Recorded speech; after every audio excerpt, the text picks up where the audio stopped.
영화를 넘어 영화시장을 리뷰합니다. 안녕하세요 여러분, 영화시장 리뷰어 이화배입니다. 여러분 무대 인사 가는 거 좋아하시나요? 사실 현장에서 내가 좋아하는 영화의 주인공들을 직접 만나고 영화를 보거나 또는 영화를 보고 나서 만나면 영화가 더 재밌게 느껴지거든요. 그래서 저도 한창 이렇게 현업에서 활발하게 배급 업무했을 때 무대 인사를 좀 많이 만들고 또 배우분들을 모시고 좀 힘들기는 하지만 전국 팔도 무대 인사를 다니면서 관객을 직접 만나는 걸 좋아했었습니다. 그리고 실제로 관객들이 이렇게 또 좋아하는 얼굴을 보면 그게 느껴져요. 아, 지금 우리 영화가 이들한테 잘 받아들여지고 있구나. 그래서 마케팅 측면에서도 입소문에도 도움이 되고 배급의 측면에서도 도움이 되고 여러모로 무대 인사는 한국 영화가 할 수 있는 정말 최고의 마케팅 툴 중에 하나라고 생각을 합니다. 그런데 제가 최근에 뉴스를 보다가 영화 관련된 뉴스죠. 아, 이건 좀 못마땅한데? 라는 생각이 드는 게 있어서 오늘 그 얘기를 해보려고 합니다. 무대 인사는 무대 인사지만 사실상 변칙 개봉의 사례인 것이죠. 무엇이냐면요. 바로 이번 추석에 개봉하는 천박사 퇴마연구소의 지방 무대 인사 일정 때문이에요. 제가 날짜를 보니까 개봉은 7월 27일인데 개봉하기 전주 주말에 부산과 대구 지역의 무대 인사 일정을 잡고 지금 대대적으로 홍보를 하고 있더라고요. 관객 입장에서는 굉장히 좋아요. 특히 지방 관객 입장에서는 이제 서울 수도권 위주로 주로 배우 무대 인사가 이루어지기 때문에 내가 좋아하는 스타가 우리 동네로 날 보러 와주다니 얼마나 기쁩니까? 제가 그 마음을 모르는 것은 아닙니다. 그래서 기본적으로는 이렇게 지방 무대 인사를 다닌다는 게 배우들 열심히 움직여주고 있구나. 큰 뜻으로는 되게 좋다고 생각이 들었어요. 그런데 문제는 이게 개봉 전주 주말인 게 이제 문제인 겁니다. 회차를 보니까 토요일 부산 지역에서 한 15회차 정도 무대 인사를 하고요. 일요일에 대구 지역에서도 비슷하게 한 15회차 정도 규모로 무대 인사를 하더라고요. 그러면 토요일, 일요일 양일간 대략 한 30회차 정도 무대 인사를 하는 것이고, 그것도 이제 관객이 많이 오시는 오후 프라임 시간대에 이렇게 탁탁탁 무대 인사가 들어가 있잖아요. 오전이나 오후 늦은 시간은 아니고. 그러다 보니 거의 하루에 6회 정도를 잡았을 때 5개관 이상의 극장에서 이 프라임 시간대라는 걸 고려하면 뭐 더블 정도 되는 거죠. 오히려 10개, 뭐 이렇게 많은 극장에서 실제적으로 개봉하는 것과 같은 효과를 냅니다. 이게 제 눈에 썩 좋아 보이지는 않았어요. 어떤 이유 때문이냐면, 이유는 잠깐 뒤에서 좀 이야기를 하고, 어떤 배경으로 이런 거를 하게 되는 것이고, 이게 어떤 효과가 있는 것인가, 그 얘기를 좀 먼저 해볼게요. 먼저 앞서 설명드린 것처럼 무대 인사 자체가 특히 지방 관객한테는 엄청난 팬 서비스입니다. 정말 좋아하시고요. 심지어 영화는 한 내 마음속에 60점 정도밖에 안 되는데 무대에 영화를 딱 보고 나서 무대에서 배우가 올라와서 우리 영화는 이렇고 많이 사랑해달라고 부탁도 하고 그 얘기를 직접 들으면 갑자기 내 마음속에서 플러스 알파 점수가 생기면서 굉장히 좋은, 영화에 대한 좋은 감정을 갖게 되는 것이죠. 그래서 무대 인사 자체는 또 배우를 만날 수 있는 드문 기회이기 때문에 좋다. 그리고 무대 인사를 이렇게 미리 사전에 하게 되면 관객한테 입소문 효과도 또 날 수가 있어요. 개봉은 앞서 있었지만 일종의 시사회 효과하고 비슷한, 영화를 봤으니까요. 그런 효과도 있을 수 있어서 마케팅적으로도 도움을 받을 수 있고, 또 배급의 측면에서도 경쟁작보다 먼저 사실상 상영을 대대적으로 했기 때문에 일정한 박스오피스를 바닥에 깔아놓고 그 위에 이제 개봉 스코어를 얹어가는 개념이니까 유리하죠.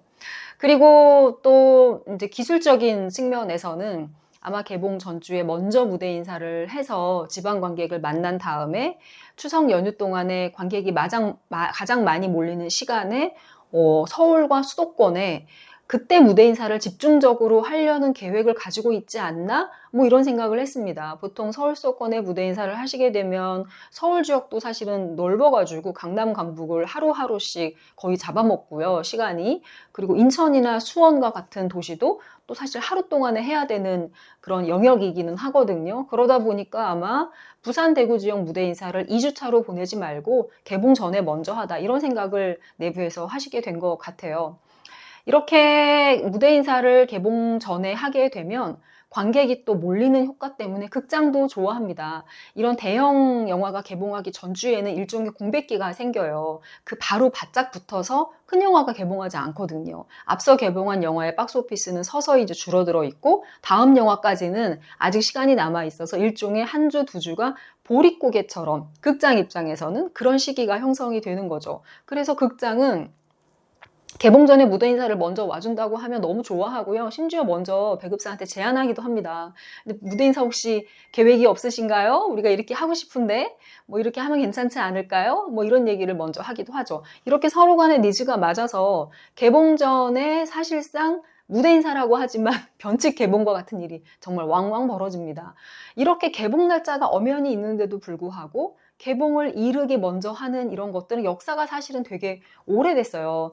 우리가 지금 개봉을 수요일에 보통 하고 있는데 개봉일 자체만 하더라도 지난 20년 동안 토요일에서 금요일로, 금요일에서 목요일로, 그리고 목요일에서 급기야 지금 수요일까지 오랜 시간 동안 변화가 해왔습니다. 그 연역을 잠깐 얘기를 하면요.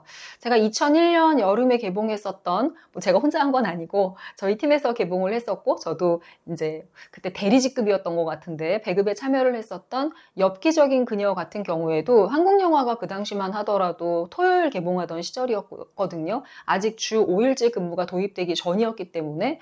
그런데 그 영화가 2001년에 주 5일제 도입을 1년 앞두고 여름에 하루 당겨서 금요일 날 개봉을 했었고요. 뭐 엄청난 성과가 있었어요. 그리고 그 이듬해인 2002년에 주 5일제가 도입이 됐습니다. 시작은 아마 은행에서부터 시작을 했던 걸로 기억이 나고요. 공공기관이 그 이후에 참여하고 대기업, 중소기업 이렇게 사업장의 규모에 따라서 몇 년에 걸쳐서 서서히 확산이 됐습니다. 이렇게 금요일 날 이제 토요일 날 이제 근무를 안 하다 보니까 금요일 오후가 되면 이미 마음은 주말이죠. 그래서 많은 영화들이 금요일 개봉으로 많이 넘어왔고요. 또 금요일 개봉을 많은 영화들이 하다 보니까 이 치열한 경쟁 속에서 일부 영화들이 또 목요일 밤부터 상영을 막 하기 시작했어요. 그래서 뭐 유료시사회라든가 전야 상영 같은 지금 마케팅 용어로 들리지만 제가 지금 한 20년 지나고 나서 보니까 사실상 변칙 개봉이죠. 이런 영화들이 목요일, 수요일로 당기고 급기야는 이제 서서히 개봉 날짜가 수요일까지 오는 와중에 뭐 2012년도에는 학교까지 이제 주 5일제 도입하고 나서 10년 정도 지나니까 학교까지 완전히 주 5일 수업으로 우리 사회 전반적으로 정착이 됐고요. 2년 후인 2014년에는 문화가 있는 날이 도입이 됐습니다. 문화가 있는 날이 도입이 되면서 수요일에 아무래도 앞뒤로 이제 이틀씩 일을 하고 수요일은 하루 쉬어가는 의미로서 아마 그날이 도입이 된 것 같고 극장 입장에서도 박스오피스 매출이 좀 떨어지는 시기이기 때문에 이 날짜에 맞춰가지고 또 신작 개봉 영화도 많이 들어가고 해서 수요일 개봉으로 완전히 정착이 된 셈이죠. 우리는 지금 수요일날 개봉이 일반적인 뭐 대중영화, 상업영화 할 거 없이 다 독립영화까지 사실은 올해 수요일로 개봉으로 완전히 됐기 때문에 사실상 극장 개봉 날짜가 이제 수요일이다 이렇게 얘기할 수 있을 것 같고요. 우리랑 비슷한 규모의 다른 영화 시장에서는 프랑스나 독일 같은 경우에도 수요일날 개봉을 합니다.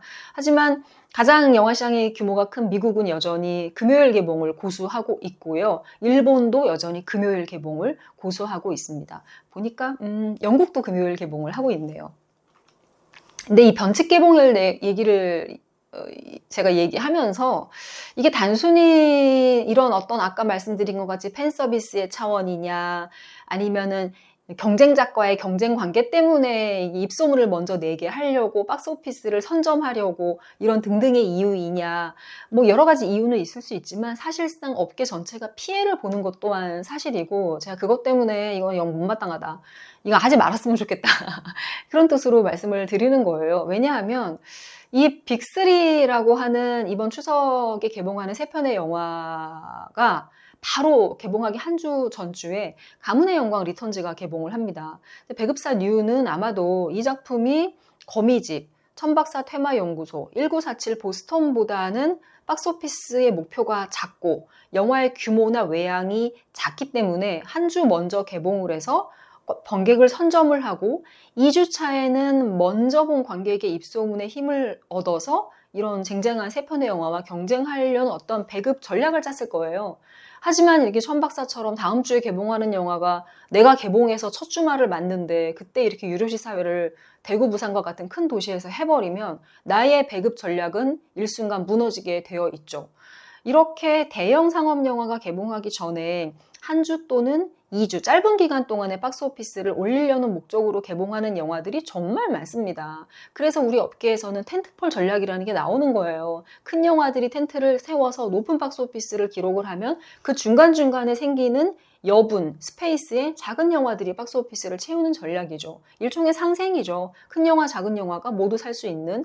하지만 개봉 날짜가 엄연히 있음에도 불구하고 한 주 전에 개봉을 변칙적으로 하면 그런 작은 목표를 가진 영화들이 자기 목표를 달성을 할 수 있는 기회를 아예 뺏겨버린다는 의미에서 제가 별로라고 하는 겁니다. 이번에도 뭐 가문의 영광 리턴즈는 좀 와이드 개봉을 하는 영화이기도 한데요. 그 사이에 지금 잠처럼 장기 상영을 해서 추석 영화 전때까지 관객 동원을 해보자 이런 전략을 짠 영화도 타격을 입을 수밖에 없고 또 킴스 비디오, 경미의 세계 같은 영화들도 타격을 입을 수밖에 없습니다.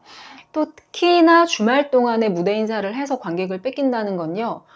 의미가 있어요. 영화는 주말 장사입니다. 영화가 월, 화, 수, 목, 금, 토, 일 이잖아요. 월화 수목까지를 우리가 주중이라고 부르고 금, 토, 일, 3일을 주말이라고 보통 부르는데 주말이 일주일치 주간 박스오피스의 60%가 들어옵니다. 다시 말해서 월화 수목이 40%, 하루에 한 명 들어온다면 주말, 금, 토, 일 3일 동안에는 하루에 2명씩 관객이 극장을 방문하는 셈이에요. 영화는 주말 장사. 따라서 주말의 기회를 잃으면 영화의 흥행은 어렵다. 그런 측면에서 변칙 개봉하는 영화들은 이게 사실은 자기 앞가름 나도 급해, 나도 지금 마음이 급하고 내 살길 살기에도 바빠 이런 마음을 이해 못하는 것은 아니지만 전체적인 시장 질서를 흐리고 나뿐만 아니라 나보다 체급이 작은 영화, 처음부터 그걸 알고 있었던 영화들의 조그만 주먹에 쥔 것까지 손을 펴가지고 뺏어가려는 거로 보일 수도 있거든요. 그런 측면을 고려해서 이런 대형 상업 영화들이 제발 개봉일을 지켜줬으면 좋겠습니다. 특히나 제가 이 영화의 배급사인 CJ에게 좀 말씀드리고 싶은 것은 작은 영화들, 독립영화, 예술영화, 30억짜리 영화를 CJ가 사업을 안 하고 있잖아요. 네, 하시라고 말할 수는 없어요. 회사의 전략이기 때문에 우린 대형 상업 영화를 하겠다. 회사의 전략입니다. 하지만 나란 다른 전략을 쓰는 영화를 그 전략이 무력화시키는 방법으로 비즈니스하는 것은 배급하는 것은 저는 상도인은 아니라고 생각을 하고요. 특히나 이런 30억 이하의 한국 영화를 취급하는 회사들은 업력과 시스템이 그거밖에 안 돼서라고도 볼 수 있지만 다른 한편으로는 R&D예요. 이렇게 해서 아직 검증되지 않은 작은 규모의 신인 감독의 영화들이 시장에 나와서 관객을 만날 수 있는 기회를 만드는 것을 큰 틀에서는 R&D라고 생각하면 내가 R&D 하지 않더라도 남이 R&D 하는 것을 최소한 방해하지는 말아야 된다고 저는 생각을 합니다. 이 얘기는 언젠가 한번 꼭 할 수 있는 기회가 있었으면 좋겠는데 제가 이번에 천박사 테마연구소 너무 저도 보고 싶어하는 영화고 비밀 강동원 배우도 좋아하고 제작사 외유내강도 늘 응원하는 회사이긴 하지만 이번에 이런 식의 배급 전략은 사실은 조금 문제가 있다고 보고요. 뭐 어제 오늘 일이야. 맞아요. 어제 오늘 일 아니고요. 진짜 오래된 이야기이기는 한데 기화됐을 때 한번 말씀드리고 지나가겠습니다. 여러분들의 구독, 좋아요, 알림 설정, 댓글 많이 부탁을 드리고요. 다음 에피소드로 조만간 찾아오도록 하겠습니다.